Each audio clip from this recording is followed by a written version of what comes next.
À nouveau Sébastien Lelieur du groupe Fournier et on attaque tout de suite avec, que je ne me trompe pas, la place du vendeur, effectivement. Oui, c'est un autre sujet, Je un vous laisse la vaste parole. sujet. Juste avant de rentrer dans le vif du sujet, je vais... Voilà, super.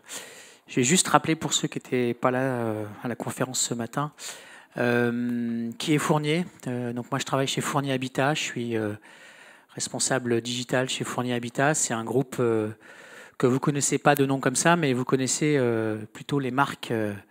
Donc on est fabricant-distributeur de cuisine, salle de bain, rangement sous la marque Mobalpa, la plus connue, mais aussi SoCook, qui est la petite sœur qui pousse et pérenne. On est sur un positionnement entrée de gamme sur SoCook, moyenne gamme sur Mobalpa et premium chez Pérenne. Plus de 300 millions d'euros de chiffre d'affaires, un peu plus de 460 magasins, voilà, et on a la chance d'être au milieu de la montagne, entre lac et montagne, entre Laclusaz et Annecy, dans la capitale du Reblochon, voilà, à Thônes. Donc voilà, c'est juste pour vous présenter ce qu'on fait. Moi, ce qui m'intéresse pour essayer parce que je pense qu'il y a quelques slides, mais l'idée c'est d'échanger aussi avec vous. Est-ce que rapidement vous pouvez me dire dans quel univers retail vous êtes, voilà, juste dans quel type d'univers retail vous êtes. Ça m'intéresserait pour essayer peut-être d'orienter un peu certains éléments. Le jouet.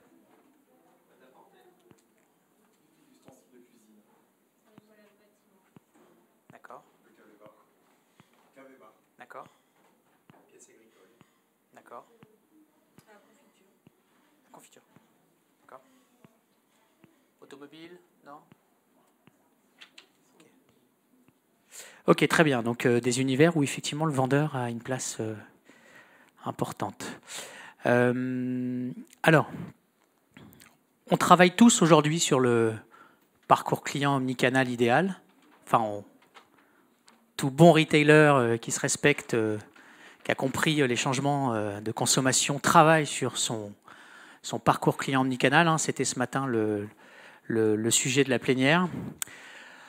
On fait tous, alors notamment chez nous, on est bon pour ça. On se fait accompagner de consultants, des agences, on fait des beaux schémas de parcours client avec des frises qui font 10 mètres de long on prend toutes les étapes, on passe beaucoup de temps, d'énergie, de budget, on fait des jolis personas bien sympatoches qui effectivement bien caricaturés, pardon, et on essaye de réduire tous les points de friction, on cherche aussi à en mettre plein la vue avec des effets waouh. Enfin, je pense que vous savez de quoi je parle. On passe beaucoup de temps sur ce parcours client et on a raison. Hein. On a raison. Et on cherche tous la même chose, hein, la quête de l'expérience client idéale dans effectivement ce parcours omnicanal. Donc c'est ce qu'on appelle être centré client. Donc tout bon retailer aujourd'hui qui se respecte est de plus en plus centré client, en tout cas est en marge de le faire, le fait, dépense beaucoup d'énergie. Mais et le vendeur dans tout ça? Est-ce qu'on n'est pas un peu trop centré sur le client par moment? Est-ce que c'est pas au détriment du vendeur que des fois on fait des effets waouh, des fois on enlève un point de friction? En plus, souvent les points de friction, il est pensé en tête de pont de l'enseigne, mais pas forcément avec une vraie vision, terrain. Et donc le vendeur dans tout ça, on ne doit pas l'oublier. Il ne faut surtout pas le mettre de côté. Il ne faut pas l'isoler, il faut le prendre en compte dans ce parcours client, dans ce travail sur le parcours client. Le client, effectivement, moi je suis le premier dans l'entreprise à amener une culture client, à vouloir être centré client, mais il faut être centré client avec le vendeur, en prenant en compte le vendeur. Et ça, aujourd'hui, on le voit sur chez pas mal de retailers, on pousse avant tout l'expérience client et le vendeur, on l'oublie un peu. Or, pour les métiers que j'ai entendus tout à l'heure, la cave, le matériel agricole, on est sur des métiers où le conseil est important, le vendeur il est hyper important. Nous, dans l'univers de la cuisine, aujourd'hui, elle n'est pas disruptée la cuisine, donc on fait que de la vente en magasin et voilà, le vendeur il est vraiment prépondérant dans la vente. notre démarche chez nous, là, actuellement, c'est vraiment de se dire, OK, on a bien travaillé le client, enfin, on essaye de bien travailler le client, mais on doit apporter autant d'attention au client qu'au vendeur. Et c'est très important parce que de toute façon, si on ne le fait pas, on n'arrivera pas à avoir l'expérience client idéale qu'on cherche à avoir. Et chez nous, on s'est amusé à faire ça, c'est de parler de parcours vendeur omnicanal, parce qu'au final, c'est ça aujourd'hui. C'est que votre vendeur, il est omnicanal. Il ne peut pas, ou en tout cas, notre travail à nous dans le marketing digital, c'est de faire comprendre aux vendeurs qu'ils ne peuvent pas rester que dans le magasin, que la vente ne reste pas que dans le magasin. Il faut absolument qu'il soit sur tout. On a besoin de lui à tous les niveaux. D'autant plus que le vendeur, il est quand même plutôt sous pression aujourd'hui. En tout cas, si je prends dans le domaine de la cuisine, dans le domaine de l'automobile, que je connais bien aussi, le vendeur traditionnel, il est sorti de sa zone de confort. Aujourd'hui, très clairement, le passage magasin, il évolue à la baisse. Moi, ce matin, je le disais, on a perdu la moitié du passage en 10 ans. On divise par 2 le passage. Il est plus qualifié, mais on divise par 2 le passage. Donc, le vendeur traditionnel qui regarde encore quand la personne rentre au fond du dans le magasin pour voir si il a une bonne tête, s'il va acheter ou pas, ces comportements-là, ils peuvent plus fonctionner aujourd'hui. Le vendeur automobile, c'est pire. Hein. On est passé de 4,5 visites en concession à 1,3 pour acheter une voiture. Donc ça est divisé par 4 le trafic en concession. Donc quand même, le vendeur, il est vraiment, il est dans une situation qui est pas facile, enfin, qui est aussi pas facile à vivre pour lui, puisqu'on lui change un certain nombre de choses. L'autre élément hyper important, c'est que le client, il en sait plus que le vendeur en arrivant en magasin. Donc ça, c'est aussi très compliqué pour le vendeur. La concurrence, alors ça dépend peut-être des métiers, mais j'ai envie de dire, la concurrence, elle est quand même de plus en plus importante. Elle existe en offline, elle existe en online, elle existe... et puis elle est visible, on peut facilement comparer avec le digital. Voilà, on n'est plus du tout sur les mêmes... sur les mêmes baronnies qu'on pouvait avoir par le passé. La réputation du magasin et du vendeur, en tout cas dans notre thématique à nous, où la vie client est important, où on a des SAV, où on est sur un acte d'achat pas simple, elle est accessible et visible par tous aujourd'hui. Donc c'est pareil, le vendeur, s'il fait mal son travail, s'il reçoit mal un client, s'il fait un acte qui n'est pas positif pour un client, avant, au pire, le client, il se pointait en magasin un samedi, il poussait une gueulante, et puis voilà, le manager arrivait, on faisait redescendre la pression et on offrait un café. Et puis on résolvait le problème. Aujourd'hui, c'est plus ça. Donc c'est pareil, c'est très déstabilisant et c'est compliqué. Et puis les clients, ils veulent vivre aussi une expérience, c'est un peu de notre faute aussi, marketeur, hein, on veut leur faire vivre une expérience digitale sans faille, sans couture. On veut quelque chose de plus personnalisé. On sait que dans les 10 prochaines années, on va avoir des... Nous, on a un peu de chance. L'âge moyen de l'achat d'une cuisine, c'est 47-48 ans. Parce qu'il faut être propriétaire, donc comme c'est cher l'immobilier, on attend. C'est lié à l'immobilier, tout simplement. Mais les millennials, ils veulent plus aller en magasin. Je discutais avec un homologue de chez Boulanger il n'y a pas longtemps. Ils réfléchissent à leur concept 3.0 de magasin parce que ils savent qu'il va falloir faire vivre des expériences en magasin. Il va falloir qu'il se passe des choses. J'étais aux États-Unis en janvier, c'est pareil. On a vu des choses. Il se passe des choses. Il y a de la vie dans les magasins. Il y a de l'expérience très personnalisée. Et ça, les millennials, si dans nos magasins on n'est pas capable de leur faire vivre quelque chose, ils viendront plus. Ça ne les intéressera pas de venir en magasin sans juste acheter. Il faudra qu'il se passe quelque chose. Donc ça aussi, c'est un élément qui est compliqué et qui est complexe pour un vendeur traditionnel. Et puis, je ne sais pas si c'est le digital ou si c'est le marketing, mais en tout cas, les standards de l'expérience client se premiumisent. Aujourd'hui, vous allez chez un coiffeur, là, je ne sais pas s'il y a des coiffeurs autour dans la salle, mais vous allez dans un salon de coiffure, si on ne vous propose pas un café ou un thé, vous trouvez ça pas terrible. Il y a 10 ans, est-ce que vous auriez demandé de prendre un thé ou un café chez un salon de coiffure, sauf dans le 16e arrondissement ou dans un endroit Aujourd'hui, voilà, c'est normal. Donc c'est pareil, on n'aurait jamais imaginé d'avoir une bouteille d'eau dans un taxi il y a 10 ans, mais Uber a fait en sorte qu'on ait une bouteille d'eau dans nos taxis maintenant. Enfin, le taxi que j'ai pris hier, on avait une, on m'en a proposé une encore. Bref, c'est compliqué, il est sous pression, et donc on doit, dans le parcours client, avec ce parcours client, et définir donc un parcours vendeur. Il faut qu'on définisse la place du vendeur dans ces nouveaux parcours. Donc là, j'ai fait exprès, hein, j'ai mis un vendeur avec... il faut définir sa place parce que, bien sûr, en fonction de l'activité commerciale, chaque business doit définir sa stratégie, mais il faut avant tout définir la valeur ajoutée du vendeur.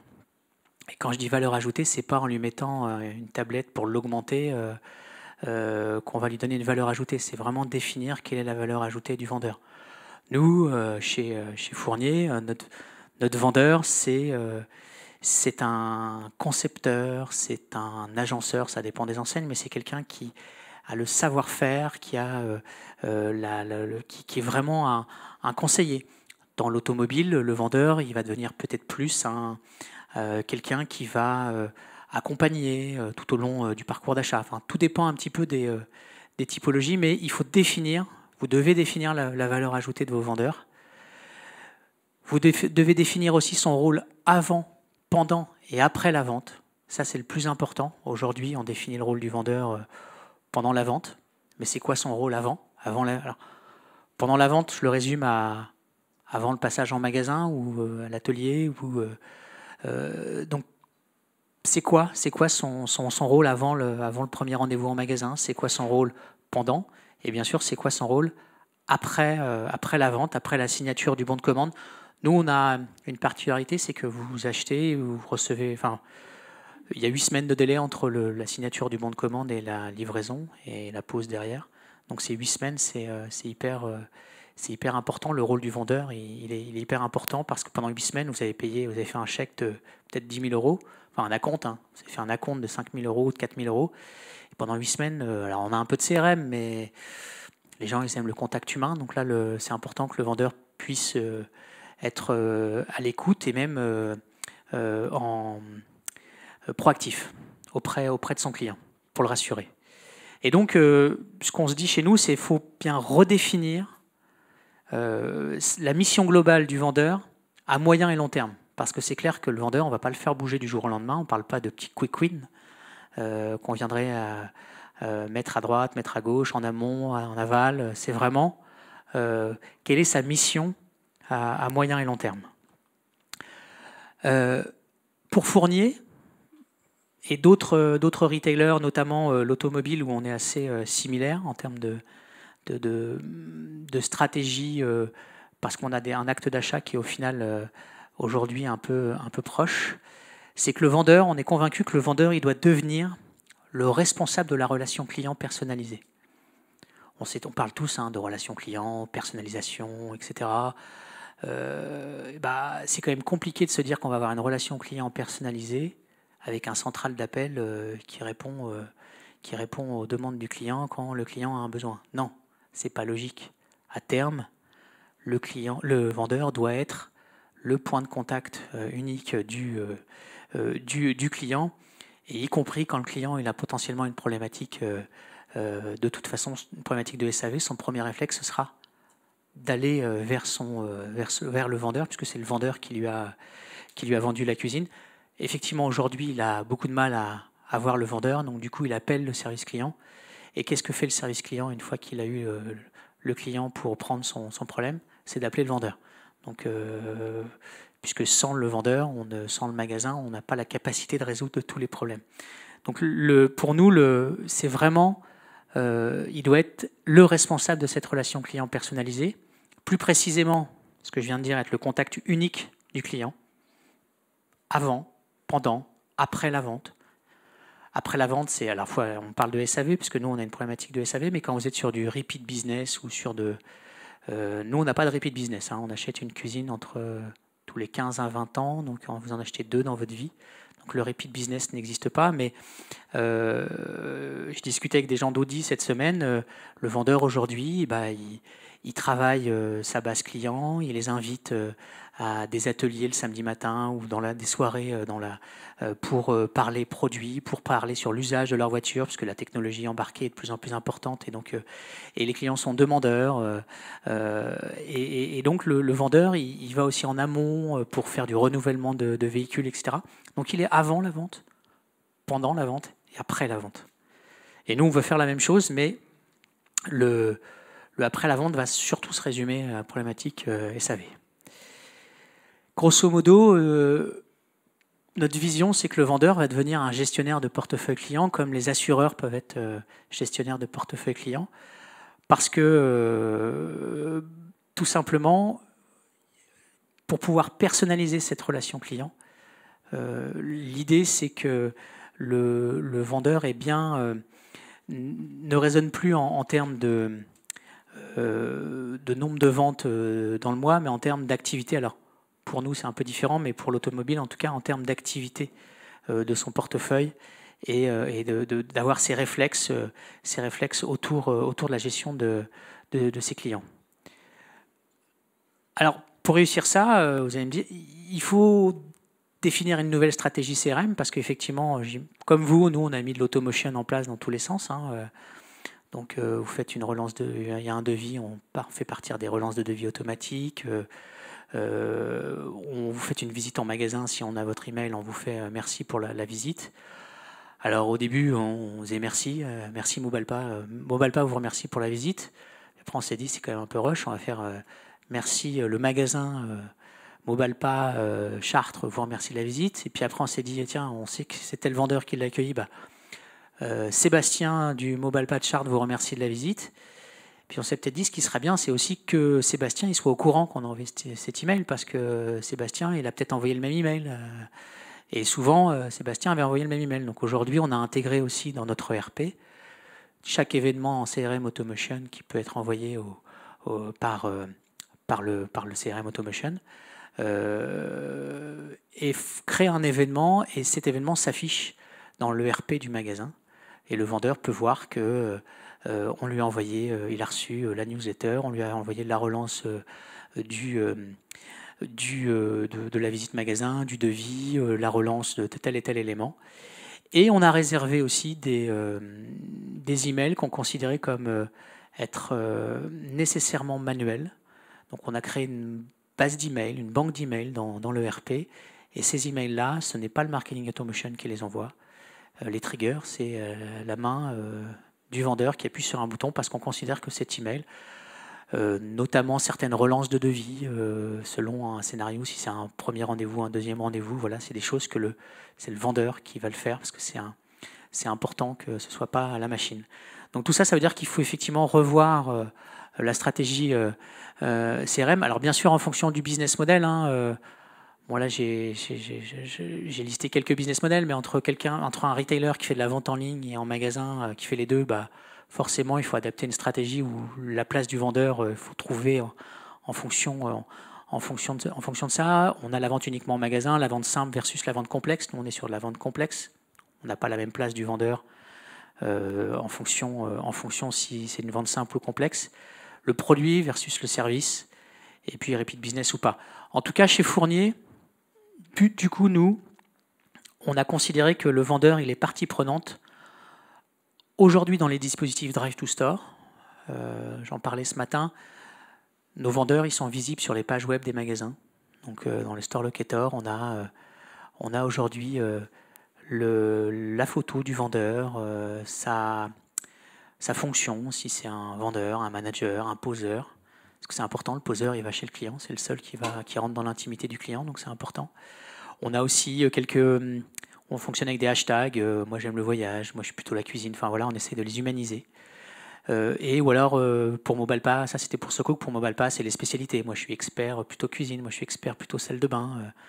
Et l'idée c'est vraiment, on les intègre dans ces dispositifs parce que c'est hyper important de leur donner de la visibilité. On voit que c'est un intérêt pour nos prospects puisqu'ils essayent de cliquer sur les petits avatars. Et l'idée c'est qu'on va développer aussi la possibilité de choisir un vendeur pour prendre rendez-vous parce que la recommandation est importante, donc c'est un élément important à prendre en compte.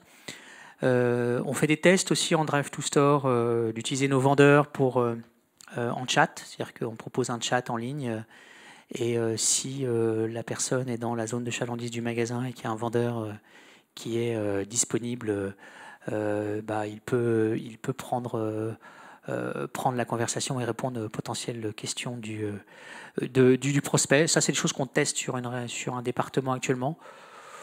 Il faut tester. Ça dépend de la typologie de vos vendeurs. Nous, c'est un peu compliqué. On ne s'exprime pas à l'écrit comme on s'exprime à l'oral. La problématique, c'est pas l'outil. C'est la complexité de rédiger. C'est un métier de rédiger et de savoir... mais quelque part, donc on teste aussi du chatbot sur une autre enseigne. Donc on verra qu'est-ce qui fonctionne le mieux. Mais je pense que sur des populations plus jeunes, en tout cas sur des vendeurs plus jeunes, on reviendra vers le chat, vers le messenger, vers toutes les messageries instantanées où le vendeur, notre vision c'est qu'à terme le vendeur directement pourra, que ce soit en amont de la visite magasin, mais aussi en aval, utiliser ces messageries instantanées. L'expérience digitale aussi en magasin, alors tous les projets qui amènent du digital en magasin, hormis quelques écrans pour l'affichage dynamique, tous ces projets, ils sont par définition centrés sur le vendeur. C'est-à-dire qu'on ne fait pas un projet, un outil en magasin qui est en accès libre pour le client. Nous, on ne croit absolument pas aux outils digitaux en accès libre. Je ne sais pas si vous avez fait des tests, mais en général, les tables tactiles, les tablettes, tout ce qu'on a pu tester, ça finit au fond du magasin. Personne ne l'utilise. S'ils viennent, souvent en plus, on leur met la même chose que ce qu'on a sur le site web, qui est l'intérêt de proposer un outil en magasin qui existe déjà sur le site web. Donc vraiment, tous les outils sont tournés autour du vendeur et on les développe avec le vendeur. Dans un seul et même but, c'est l'efficience du vendeur. Pour nous, le digital, il doit aider le vendeur en magasin. Alors on a un peu de VR en magasin pour l'effet waouh. Ça, on n'y échappe pas aujourd'hui, surtout nous, dans la projection d'une cuisine. Effectivement, on met le casque, on a la moitié des clients qui sont malades après. On a monsieur qui attend à regarder madame, il ne sait pas trop quoi faire. Ok, et puis on a des scènes un peu surréalistes le samedi dans le magasin. D'accord, ça on le fait, on en a tous. On est là pour la meilleure expérience client, comme on disait tout à l'heure, on travaille tous là-dessus. Mais tout le reste, c'est vraiment pour l'efficience du vendeur, c'est-à-dire que l'outil doit aider à faire plus d'offres et à mieux concrétiser les offres, les devis. Et ça, on travaille. On a pas mal de sujets en cours sur ça, et on travaille avec les vendeurs en groupe projet. Et ça, c'est très important pour nous par le passé, on a tellement sorti des outils où on leur donnait allez-y maintenant, débrouillez-vous, et qui ne répondaient pas à leurs besoins. Donc ça, c'est hyper important. Je le disais tout à l'heure, le marketing automation, il est intégré. Et puis la recommandation, je discutais à table tout à l'heure, la recommandation, c'est quelque chose qui est très important, notamment pour nous sur les avis clients. Il faut que le vendeur soit vraiment proactif sur cette partie-là, et donc on l'accompagne au maximum. Est-ce qu'on pourrait passer aux questions, par exemple, Sébastien ? Je termine juste assez rapide ? Assez rapide, ouais. Et juste, forcément, il y a des outils digitaux. Donc c'est forcément dans ce qu'on propose, il y a des outils digitaux. Et ces outils, on travaille avec un cabinet qui s'appelle HX Lab, j'aime beaucoup leur formule. Il faut qu'ils soient utiles, utilisés, utilisables. Donc voilà, quand on développe un outil pour un vendeur, il faut qu'il soit utile pour le vendeur, utile pour le client, utilisé, utilisable. Ça, c'est hyper important. Et tout ce qu'on doit mettre en place comme outils digitaux, il doit vraiment aider le vendeur, lui simplifier et l'accompagner. Pas du tout lui apporter une vraie valeur ajoutée et pas du tout être plus des freins qu'autre chose. Et c'est facile à dire, mais ça paraît simple de dire ça, mais il y a nombre d'outils qu'on sort. Et je pense qu'ici, vous avez tous des exemples en tête qui sont absolument pas forcément, qui répondent pas à ça. Et je dirais, la dernière slide, c'est celle-là. Pour nous, et ça, c'est mon combat au quotidien avec ma direction générale et avec les directions enseignes, c'est l'accompagnement des vendeurs. Aujourd'hui, on doit investir sur l'accompagnement de nos vendeurs. C'est-à-dire que c'est bien beau de mettre en place une nouvelle stratégie, de mettre en place des outils, de redonner la place aux vendeurs dans le parcours client, mais l'enjeu principal, c'est de les accompagner. Il faut, voilà, investir dans l'outil, c'est bien, mais il faut aussi investir dans le training, le coaching. Je ne parle pas de formation, je parle vraiment de training en magasin, du coaching sur les outils, mais aussi du coaching sur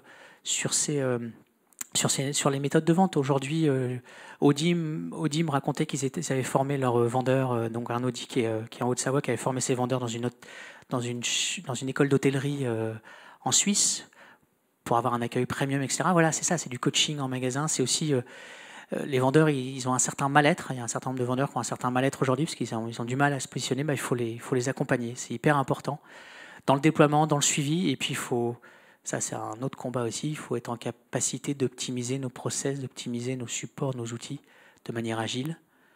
On a tous à peu près la même problématique. On n'a pas forcément des DSI super agiles, on n'a pas forcément des outils super agiles, mais on se doit, c'est-à-dire qu'il faut être vraiment en capacité de pouvoir être rapide, parce que sinon le vendeur, on ne l'aide pas. Et pour des retailers comme Fournier, voilà, les vendeurs, c'est notre vraie valeur ajoutée, c'est notre capital. Et donc pour le fructifier, il faut qu'on investisse. Et c'est vraiment, pour moi, le plus important dans tout ça, c'est l'accompagnement. Et même s'il n'y a pas un outil digital, l'accompagnement est hyper important.